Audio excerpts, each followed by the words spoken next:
안녕하세요. 자다 일어났습니다. 자다 일어났는데 일단 저번 영상에서 말했듯이 인생에서 거의 최초로 자기주도 학습을 하는 식으로 결정을 내렸단 말이야.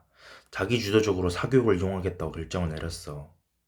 몰입 아카데미에서 황농문 교수님이랑 줌 있잖아. 줌 앱 이름 줌으로 보고 막 상담도 하기로 했는데 내일 5시쯤에 하기로 했으니까 내일인가? 22일이 내일 맞지?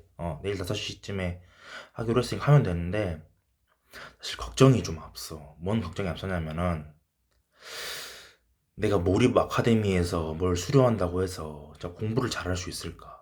나 같은 놈이 이런 쭈구리 정신이 있다고 해야 되나?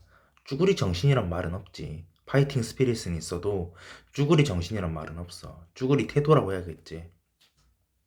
그러니까 내가 지금까지 인생에서 성공을 해본 적이 거의 없단 말이야. 거의 없다가 아니라 완전히 없을 거야. 무산소 운동 말고는 할 줄 아는 게 아무것도 없으니까. 뭐말 잘하는 것도 있겠지만 이건 그냥 내가 하고 싶은 말을 할 때나 잘하는 거지. 막상 사회생활 하다 보면 버벅일 때가 많단 말이야. 그래서 난 잘한 게 거의 없는 청년이고 29살의 청년이고 잘하는 게 있다고 해봐야 굳이 말하자면은 야한 동영상 보면서 자기 위안하는 거 말고 잘하는 게 거의 없습니다. 아까 무산소 운동도 잘한다면서 라고 하긴 했는데 다이어트에 별 도움도 안 되고 이렇게 행동은 하지만 글쎄 잘 모르겠다. 아무튼 나는 공무원 시험을 5번 떨어진 사람입니다. 육수 중이야.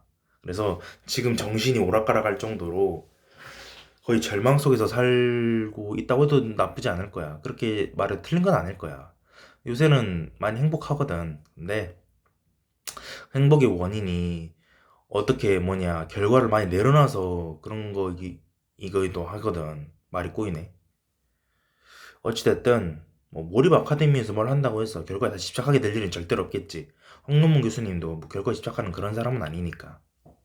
근데 내가 정말 거기에 커리큘럼이라고 해야 되나? 커리큘럼 시간표가 딱히 있지는 않던데 내용을 제대로 체화해가지고 이번 육수잖아. 육수를 제대로 성공할 수 있을지 말이 꼬이네 자꾸. 긴장해서 그런가 보다.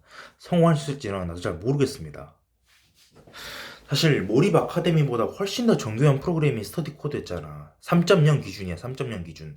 그때는 강의로 하는 4.0 이전이니까 강의는 당연히 있었지만 3.0 이전에는 강의가 있었고 워크북에 빈칸 기입한 게 있었고 그러니까 숙제가 있었고 그다음 코칭이 있었고 다시 강의를 보고 강의 코칭 이렇게 기본 프로그램이랑 말이 계속 꼬이네요 오늘.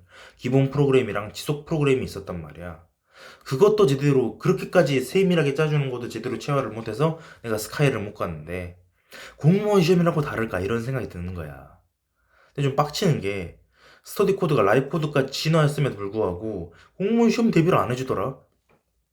이런 생각도 들고 어찌됐든 뭐 물론 이런 건 있어. 예전에 조나모가 했던 말인데 스터디 코드 공법으로 성인 시험까지 다 씹어먹습니다 라고 말한 적이 있었거든 라이브에서. 그게 맞는지 아닌지는 당연히 난 잘 모르지. 그대로 안 해봤으니까. 그러니까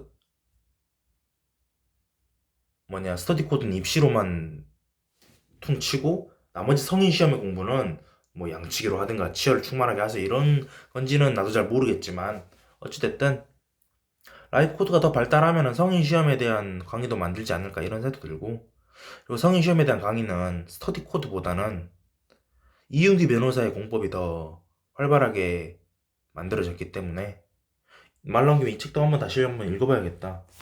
나는 무조건 합격하는 공부만 한다라는 책인데 이 책도 수능 수험사라기보다는 자격증이나 공무원 시험이나 고시 수험사거든. 그래서 패턴 공법이라고 하잖아. 그런 책인데 어찌됐든 내일 오후 5시에 황놈 교수님을 줌으로 처음 만날 거야. 황놈 교수님이 내 채널의 구독자인지는 모르겠어. 나는 몰입 아카데미 구독자이긴 한데.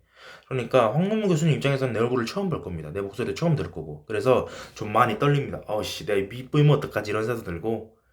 물론 사석에서 술자리도 아니기 때문에 그냥 비즈니스 관계잖아. 돈 내고 40만 원 내고 난 컨텐츠를 수강하겠다. 이런 비즈니스 관계이기 때문에 이런 고민을 할 필요는 없겠지만 개인적으로 존경하는 분이기도 하니까 그런 생각이 듭니다. 오늘은 여기까지.